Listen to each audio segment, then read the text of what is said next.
Challenger 2 tanks could still be seen on the Castlemartin Ranges this afternoon, their crews working on them, no doubt reeling from the shock of the death of a colleague and serious injury to 3 others.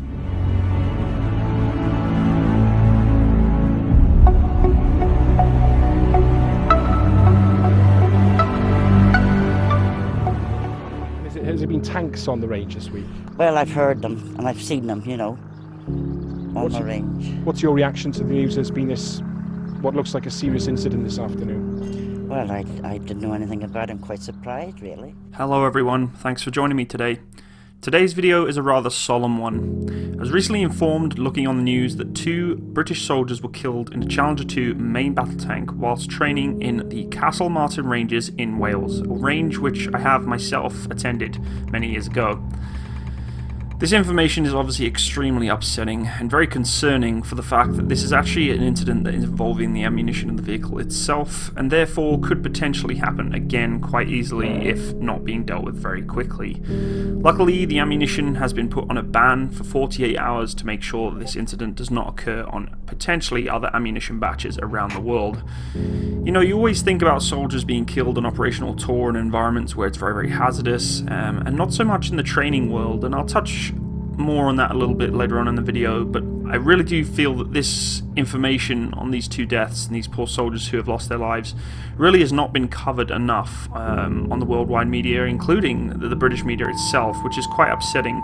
However, those who have reported on this incident really don't have much information as to exactly what happened. What we've been told so far is it's pretty much down to an ammunition incident, and I'm going to quickly show you some of the news coverage that was placed onto this incident very quickly here, and then we'll talk a little bit more afterwards.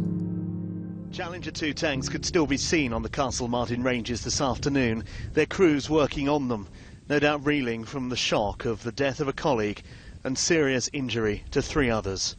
Around the ranges, the red warning flags are still flying, but there's been no firing. That's because a 48-hour ban on ammunition used in Challengers has been put in place by the MOD. I'm told that's a routine reaction, standard practice if you like, in an incident such as this. But apart from that ban, we still don't have many details about what happened here yesterday.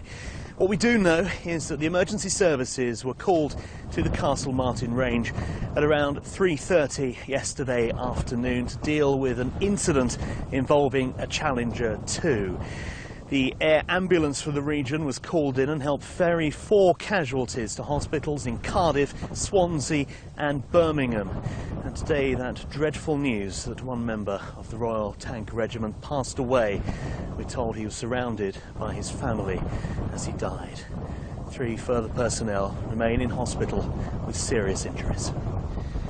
Out of respect for the privacy of the bereaved, the Ministry of Defence say no further details will be released at the moment, but a full investigation is underway. It will of course try to understand the root cause of this incident, what exactly led to these injuries and death, and crucially why. Castlemartin Ranges are vital for troop training. Here the Queen's Dragoon Guards using the area to its fullest. There's some 6,000 acres available for use. Crucially, it is the only site routinely utilised for live direct fire training. And that's why the Challenger 2 main battle tank can be found here, an opportunity to use its 120mm rifled main gun with live rounds. But Castlemartin has seen tragedy before. Ranger Michael Maguire of 1st Battalion, the Royal Irish Regiment, died after being shot in the head in May 2013. An inquest jury ruled he had been unlawfully killed after hearing that he was shot while standing in a supposed safe area by a machine gun round fired from half a mile away in the wrong direction. The focus here now is very much on the investigation into what happened, led by the MOD, Dyfed-Powys Police and the Health and Safety Executive. It's hoped it will provide answers for the families whose loved ones were involved. As you can see, there really isn't much information to go on right now, but this is what we know so far. Army chiefs have paid tribute to 2 exceptionally talented British soldiers who were killed during a tank training exercise in the United Kingdom. The pair, both members of the Royal Tank Regiment, were named as Corporals Matthew Hatfield, 27, and Darren Neilson, 31. 2 other soldiers were badly wounded in the incident at the range in Pembrokeshire, southwest Wales, and they both remain in hospital and described as being in serious condition. It is understood that there was an explosion or intense fire that occurred inside the Challenger 2 tank on Wednesday. No other tank was involved and the Challenger was not hit by a shell. One theory is being explored as the ammunition inside the tank caught fire or exploded. Military and police personnel are investigating, and a worldwide ban on tank live-firing exercises involving British troops has been put in place. Both men who died were fathers. Hatfield lived in Wiltshire, Neilson in Lancashire. Paying tribute to them, Lieutenant Colonel Simon Ridgway, commanding officer of the Royal Tank Regiment, said, "They were both exceptionally talented soldiers who loved what they did. The regiment has lost 2 real characters and feels truly honoured to have served with them. They will both be sorely missed."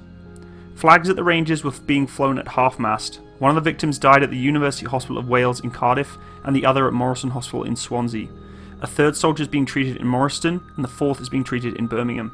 The Defence Minister, Tobias Ellwood, said, "The safety of our personnel is our absolute priority, and a full investigation is underway to understand the details of this tragic accident." An MOD spokesman said, "The Defence Accident Investigation Branch is conducting an investigation in conjunction with civilian police. A ban on live-firing training has been put in place until the findings of the investigation are known, and further action will be taken as appropriate." So that's all we know so far, guys, and I'm sure we'll hear more of the details of what's coming out from that investigation fairly shortly.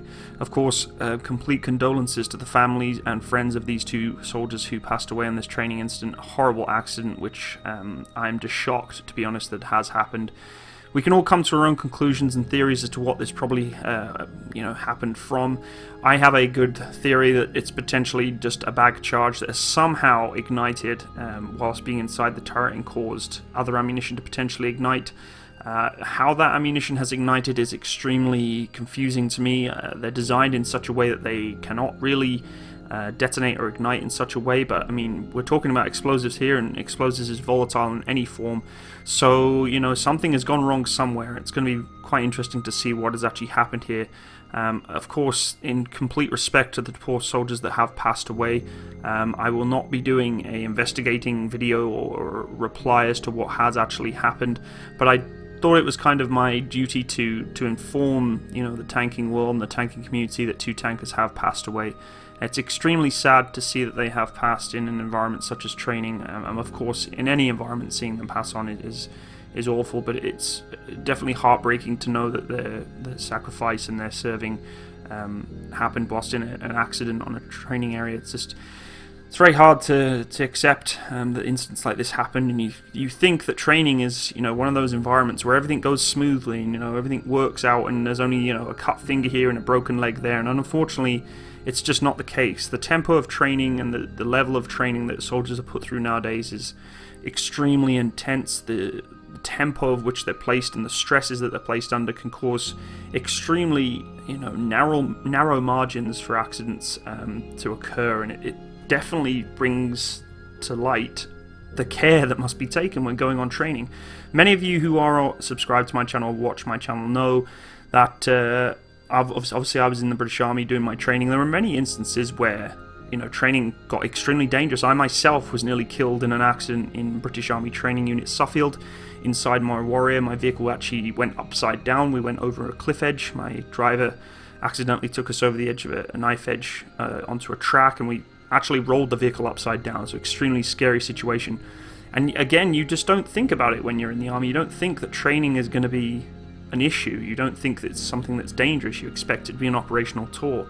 But I mean, worldwide we're seeing more and more of it happen. Last week's military exercise Rugged Bear at CFB Wainwright, the live fire training prepares soldiers for the dangers of war. It became all too real Tuesday morning when Sergeant Robert J. Dinarovich was killed while commanding a light armored vehicle, the LAV-3. It was not a tactical movement. He was traveling on the road, white lights, normal driving as you'd see. A wife without a husband. Fort Bragg has identified the paratrooper who died during training as Colonel Darren Wright. Colonel Wright spent more than 2 decades with the military. WREL's Brian Mims joins us live from Fort Bragg, where he commanded the respect of so many soldiers. Brian. Deborah, he has survived so much in his 46 years, but it was a standard parachute jump, as officials describe it, that ended a life lived so well. Dedicated soldier Josh Hoole's family say the army was his life. Tonight they want to know if the armed forces could have done more to protect it. The 26-year-old was in the Brecon Beacons to prepare for a grueling selection course. At 7 a.m. yesterday, he went on an 8-mile test run, carrying a 25-kilogram pack. He collapsed back at the base. Paramedics couldn't save him. As you can see, it's not just in the UK that these situations happen, and it's not on an unfrequent basis that this happens. I've seen multiple occasions in the last couple of years of training incidents that have taken the lives of soldiers around the world. It goes to show the importance of safety and the importance of concentrating when being on a training exercise. I think for myself, when I was in training back in the day, there were instances where even I, dropped the ball or cut corners a little bit to try and work a little bit harder or to make things, work better, to, perform better. And sometimes it's just not the best way to go about doing things.